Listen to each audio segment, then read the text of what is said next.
മാസപ്പടി കേസിൽ മാത്യു കുഴൽനാടൻ എംഎൽഎയുടെ ഹർജി തള്ളിയ കോടതി വിധിയെ സ്വാഗതം ചെയ്ത് സിപിഐഎം സംസ്ഥാന സെക്രട്ടേറിയറ്റ്. കേന്ദ്ര സർക്കാരിന്റെ സഹായത്തോടെ പ്രതിപക്ഷം നടത്തിയ ഗൂഢാലോചന വ്യക്തമായി. കമ്പനികൾ നടത്തിയ ഇടപാടിൽ മുഖ്യമന്ത്രിയെ വലിച്ചിഴച്ച് അപകീർത്തിപ്പെടുത്തുകയായിരുന്നു ലക്ഷ്യമെന്നും സംസ്ഥാന സെക്രട്ടേറിയറ്റ് പ്രസ്താവനയിൽ പറഞ്ഞു. ഷഫീദ് റാവുത്തറുണ്ട് തിരുവനന്തപുരത്ത് നിന്ന്. ഷഫീദ്, എന്താണ് സിപിഐഎം വ്യക്തമാക്കുന്ന നിലപാട്?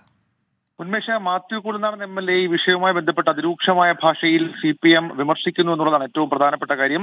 സിപിഎം സംസ്ഥാന സെക്രട്ടേറിയറ്റ് പുറത്തിറക്കിയിരിക്കുന്ന പ്രസ്താവനയിലാണ് അതിരൂക്ഷ വിമർശനമുള്ളത്. പ്രതിപക്ഷം കേന്ദ്ര സർക്കാരിന്റെയും വലതുപക്ഷ മാധ്യമങ്ങളുടെയും സഹായത്തോടെ നടത്തിയ ഗൂഢാലോചന, അതാണ് ഈ കോടതി ഈ ഹർജി തള്ളിയതോടുകൂടി വ്യക്തമായെന്ന് സിപിഎം പറയുന്നു. കൂടാതെ ഈ കമ്പനികൾ നിയമപരമായി നടത്തിയ ഇടപാടിൽ മുഖ്യമന്ത്രിയും കുടുംബത്തെയും വലിച്ചിഴച്ചു.